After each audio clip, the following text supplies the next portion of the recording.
Bonjour à tous et à toutes, merci de nous rejoindre pour un nouvel épisode de l'écoute de la Paracha. Cette semaine, Parachat Balak, livre 4, épisode 7. Je vous préviens, l'intro est un petit peu longue, mais j'adore cette chanson. C'est parti.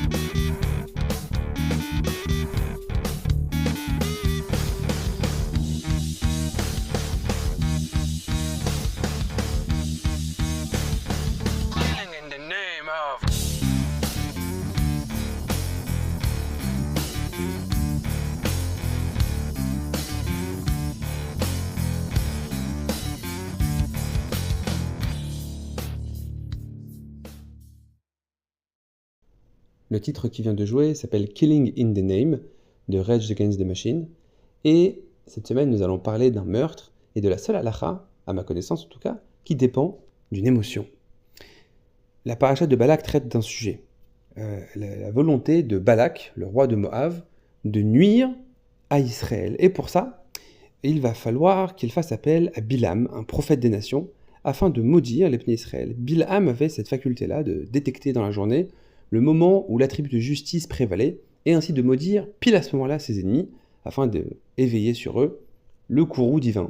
Mais, contre toute attente, ou alors plutôt avec toute attente, son plan échoue, et au lieu de maudire les bénis Israël, eh bien, il va les bénir à plusieurs reprises. Balak est très mécontent du travail de Bilam, et en dernier recours, Bilam conseille à Balak afin de faire flancher les bénis Israël, eh bien, d'envoyer ses filles, d'envoyer les Moabites, et je crois que les Midianites aussi se sont joints à ce plan-là, donc de les faire fauter par la débauche, et ainsi ils viendront en fauter à l'idolâtrie. Ils feront de l'idolâtrie. Et c'est ce qui s'est passé.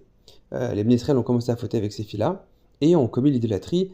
Une épidémie s'est déclenchée dans le peuple, qui a fait 24 000 morts, et un fait très étonnant s'est produit tout à la fin de cette paracha-là.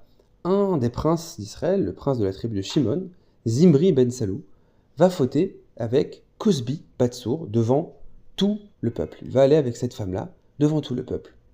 Le seul à se lever, ça va être Pinchas. Pinchas, le petit-fils de Aaron, le fils d'Élazar, va se lever et va prendre une lance et tuer d'un coup d'un seul, les enfourcher, ces deux personnes-là, et calmer ainsi le courroux divin, l'épidémie s'arrête et l'événement s'arrête là. Évidemment, il y a plusieurs questions qui se posent à ce sujet-là. D'abord, de quel droit Pinchas a-t-il sommairement exécuté ces deux personnes-là? D'où on voit qu'il y a des peines de mort comme ça, sommaires, sans procès, sans témoin, sans attra, sans avertissement préalable. Qu'est-ce qui a motivé Pinchas dans son acte? Pourquoi est-ce Pinchas qui s'est levé et pas quelqu'un d'autre? Nous allons essayer ensemble de répondre à ces questions.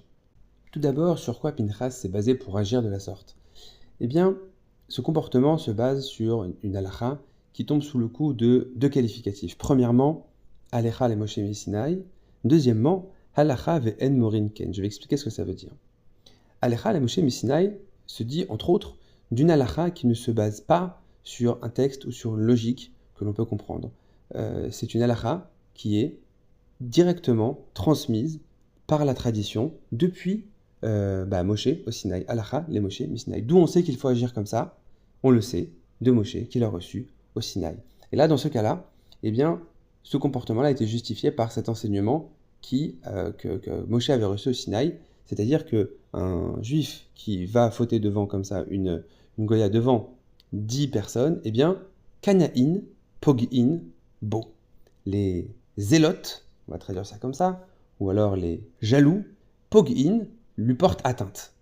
On va essayer d'expliquer ces termes-là aussi. Deuxièmement, halakha ve'en morin ken, qu'est-ce que ça veut dire? Ça veut dire que c'est la halakha, mais on n'enseigne pas quelqu'un à qui viendrait demander quelle conduite adopter dans ce cas-là, eh bien on ne lui dirait pas d'agir de cette façon-là. C'est assez particulier. Ça veut dire qu'il doit agir de son propre chef. Si Pinchas était allé voir le Beth Din et lui dit est-ce que je dois faire ça ou qu'est-ce que je dois faire, Il ne lui aurait pas dit va et tue-les, il lui aurait dit ne fais rien.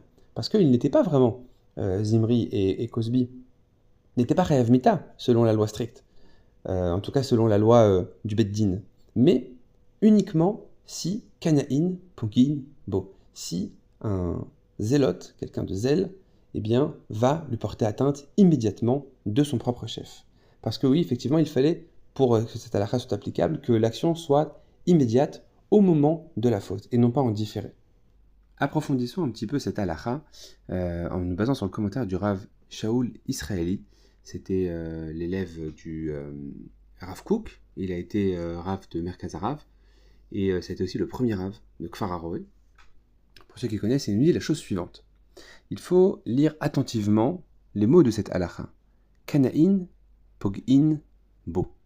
Il s'agit en premier lieu de déterminer qui peut être appelé un canaille, un zélote. Deuxièmement, Pogin, Bo, lui porte atteinte. Ici, il n'y a pas de formulation à l'impératif. Ce n'est pas un ordre, ce n'est pas une mitzvah. Ça a l'air d'être simplement une constatation.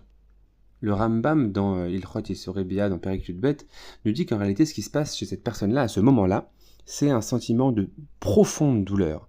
Il sent un Chilul Hashem intense et insupportable, et en fait, la halakha ne vient pas lui dire comment agir, mais simplement lui permet de laisser, entre guillemets, libre cours à sa pulsion, en tout cas à son intention, et de ne pas réprimer, de ne pas contrôler cet élan-là qu'il a de vengeance envers Hachem.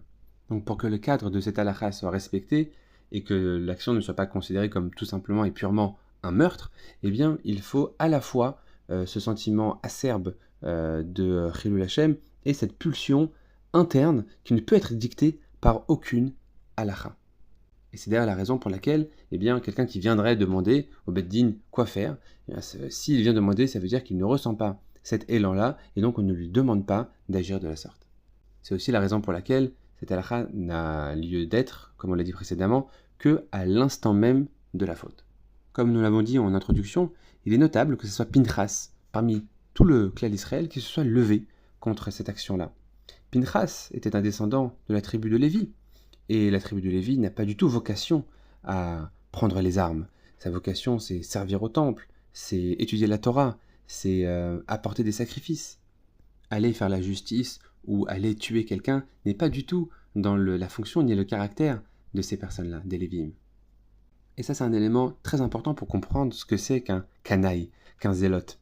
Est-ce que cette personne qui agit est vraiment motivée par le Chilul Hashem insupportable qu'il tolère, ou alors est-ce qu'il a simplement trouvé un exutoire permis et encadré par la halakha pour ses propres pulsions?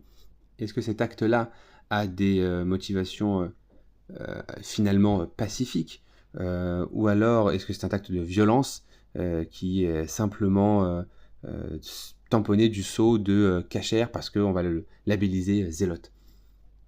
Si on devait résumer le cadre, les conditions nécessaires à l'application de cette halakha, elles seraient au nombre de 3. Premièrement, il faudrait que ça intervienne dans des circonstances qui sont extraordinaires et qui réclament un acte donc extraordinaire. En l'occurrence, une plaie qui fait des dizaines de milliers de morts parmi les Bnei Israël. Deuxièmement, la personne qui intervient doit être prête à payer le prix de son acte, parce que la loi ne la protégera pas. Il n'y a pas de halakha déterminée par le Bet Din qui va venir le protéger. C'est lui et la pureté de son acte. C'est lui et les conséquences de son acte. Lui et lui seul. À lui de savoir ce qui le motive vraiment. À lui de savoir quelle est la vraie intention derrière cet acte-là. Troisièmement, la personne doit ressentir ce Chilul Hashem-là dans sa chair, ce qui va le motiver à effectivement prendre l'arme et passer à l'acte. Mais cet acte-là doit être pour lui un acte contre nature. Ça doit être douloureux pour lui d'agir comme ça, comme on l'a vu avec Pinchas. Ce n'est pas du tout dans sa nature d'agir comme ça. En d'autres termes, si la personne trouve une satisfaction dans l'accomplissement de cet acte-là, c'est probablement qu'elle ne devrait pas l'accomplir. Alors comment savoir si Pinchas a effectivement eu raison d'agir comme ça? Comment savoir si son acte a été agréé auprès d'Hachem? Ça, c'est le début de la paracha de la semaine suivante, qui est appelée donc Pinchas, qui nous le dit.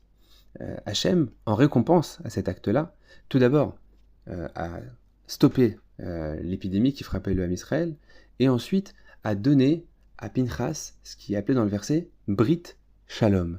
C'est-à-dire que Pinchas va compter parmi la descendance des Kohanim, alors qu'au moment où les Kohanim ont été institués, eh bien Pinchas n'avait pas l'âge requis, donc il n'était pas a priori inclus dans la filiation des Kohanim. Et bien malgré cela, a posteriori, eh bien Hachem va faire rentrer Pinchas et donc sa descendance dans la famille des Kohanim.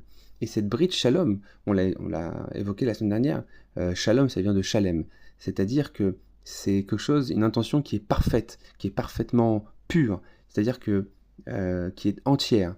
Pinchas a été entier avec lui-même, entier avec ses intentions, entier avec son acte, entier avec Hachem, et c'est ça justement qui lui a permis d'accomplir ce qu'il a accompli. Puissions-nous nous aussi apprendre de lui, apprendre à nous introspecter pour réagir convenablement aux situations qui nous entourent. Et comme on l'a vu la semaine dernière, c'est souvent les situations qui sont à l'encontre de notre nature qui vont révéler notre propre nature. Merci de votre écoute. Shabbat Shalom.